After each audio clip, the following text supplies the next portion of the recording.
Good afternoon, class.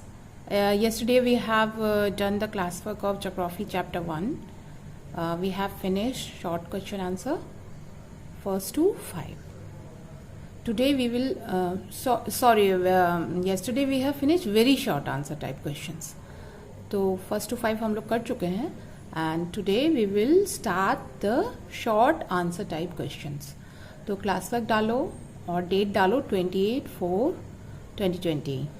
ठीक है, जब भी तुम क्लास वर्क स्टार्ट करोगे एवरी डे तुमको डेट डालना है. ठीक है, तो write down B short answer type questions.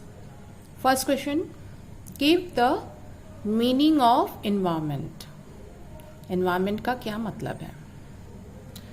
The word environment has originated from the French word environner. ठीक है, the word environment has originated from the French word environner, meaning neighborhood. Place, people, things and nature that surround any living organism is called environment. Environment एक शब्द है जो कि French शब्द से लिया गया है. फ्रेंच शब्द क्या है? एनवायरनर, जिसका मतलब होता है पड़ोस. नेबरहुड माने पड़ोस. तो एनवायरनमेंट क्या है? जो भी चीज़ हमारे आसपास है, जैसे कि प्लेस, जगह है जहाँ हम रहते हैं, पीपल और जो चीज़ें हैं, और हमारा नेचर, वो सब कुछ हमारे चारों तरफ है. इसी को हम हमारा एनवायरनमेंट कहते हैं. ठीक है, तो मैं थोड़ी देर होल्ड करती हूँ so that you can write, you can have proper time to write down. Okay, the word environment has originated from the French word environner, meaning neighborhood. Place, people, things and nature that surround any living organism is called environment. ठीक है, okay, then I will move on to the second question. Second question क्या है? What is an ecosystem? Ecosystem क्या है? Ecosystem का क्या मतलब है? Ecosystem is a natural system consisting of all plants, animals and microorganisms.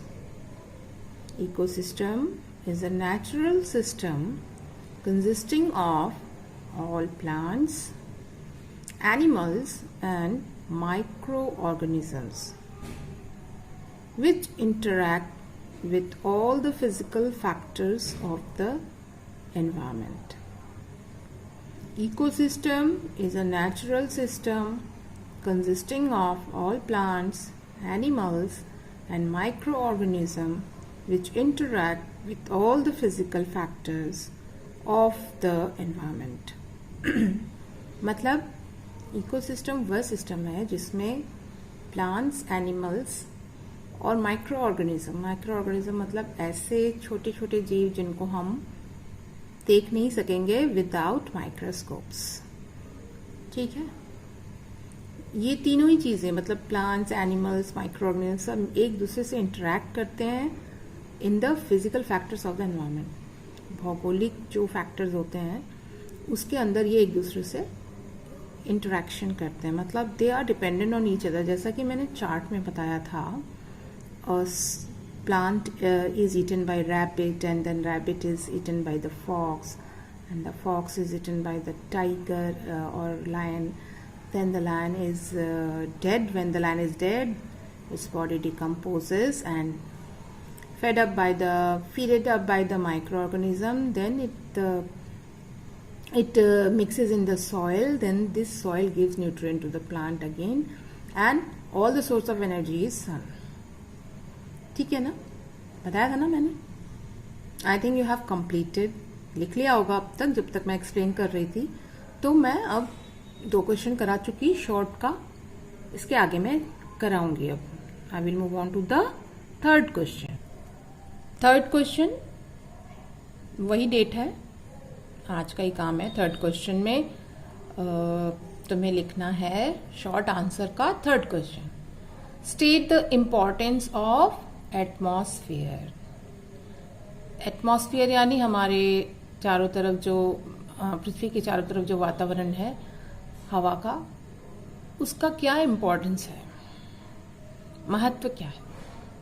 तो हम पढ़ रहे हैं, सुनो। आंसर है इसका, atmosphere protect us from the fierce heat of the sun during day and keeps the surface warm at night by trapping heat. Atmosphere क्या है, सबसे पहले हम एक बार फिर बता दें। Atmosphere is a layer of air which surrounds the earth के चारों ओर हवा की एक पतली परत है जिसको कि हम एटमॉस्फेयर कहते हैं, ठीक है ना। जैसे हमें जब ठंड लगती है तो हम क्या करते हैं, हम चादर ओढ़ लेते हैं, तो चादर हमें ठंडी हवाओं से बचाता है, राइट ना। तो उसी तरह अर्थ के चारों ओर एक ब्लैंकेट ऑफ एयर है जिसको हम एटमॉस्फेयर कहते हैं। तो इसका महत्व क्या है, एटमॉस्फेयर क्या करता है। जिस तरह से हमें ठंड से बचने के लिए चादर ओढ़ना पड़ता है, धूप से बचने के लिए छतरी ओढ़ते हैं ना हम लोग, उसी तरह से सिमिलरली एटमॉस्फेयर हमें सन की डायरेक्ट रेज से बचाता है, अत्यधिक गर्मी से बचाता है। और क्यों बचाता है, बिकॉज बहुत सारे जो सन की हीट है, अल्ट्रावायलेट रेज है, ये बीच में ही सोख ली जाती हैं। It is absorbed in the atmosphere and only some part of the heat of the sun rays come to the earth. And at night what happen, हमारे चारों तरफ वातावरण में सन की ऊर्जा रहती है, सन की गर्माहट रहती है। इवन द सन चला जाता है उसके बाद भी, मतलब सन क्या कहते हैं, मॉर्निंग में सन उगता है, सनराइजेज इन द मॉर्निंग, दिन भर धूप रहती है, लेकिन जब शाम होती है तुरंत हमें ठंड नहीं लगती है। Why? Because the atmosphere absorbs the heat और इससे हमें वार्म रखता है। अत्यधिक न ठंड होती है, न अत्यधिक गर्मी होती है। तो ये इंपॉर्टेंस है एटमॉस्फेयर का। आई थिंक यू हैव कंप्लीटेड। जब तक मैं एक्सप्लेन कर रही थी तुम्हारा कंप्लीट हो गया होगा। तो I will move on to the fourth question of the short answer type questions. ये बड़ा आसान है, ज़्यादा डिफिकल्ट नहीं है। Give two examples for each of the following: biotic environment और abiotic environment। इसमें जो दो A B करके दिया हुआ है ना, उसका दो एग्जाम्पल देना है, बायोटिक एनवायरनमेंट का और अबायोटिक का। तो आंसर लिखो, बायोटिक एनवायरनमेंट में आएगा प्लांट्स एंड एनिमल्स और अबायोटिक एनवायरनमेंट में आएगा एयर एंड वाटर, ठीक है। बायोटिक मतलब biotic means the living things, natural things, and they are living, that is plants and animals. And abiotic means they are natural but they are not living things like air, water, river, mountains, etc. ठीक है ना। तो ये मैंने उस chart में अच्छे से समझाया था। There are two major components. One is environment के दो components है, one is natural and one is man made. अब नेचुरल के भी दो कंपोनेंट है, बायोटिक और अबायोटिक। बायोटिक मीन्स जो लिविंग थिंग्स होते हैं, जिसमें बेसिकली अब बायोटिक में भी दो पार्ट है, जिसमें है प्रोड्यूसर और कंज्यूमर। प्लांट्स प्रोड्यूसर होता है और एनिमल्स कंज्यूमर होते हैं। और अबायोटिक एनवायरनमेंट में एयर, वाटर, मतलब ये नेचुरल चीज होता है, इसको ह्यूमंस ने नहीं बताया, लेकिन ये चल भी नहीं सकता, खा नहीं सकता, तो ये नॉन लिविंग नेचुरल चीज है। I think you must have clear up to this. जब तक मैं एक्सप्लेन कर रही थी तब तक आप लोग लिख लिए होंगे।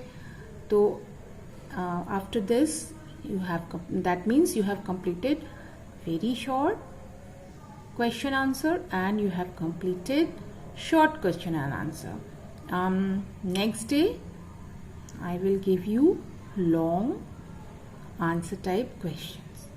Okay, till then keep on learning whatever question answer is being done in the classwork, because every Friday you will have a test also. Okay, see you in the next class.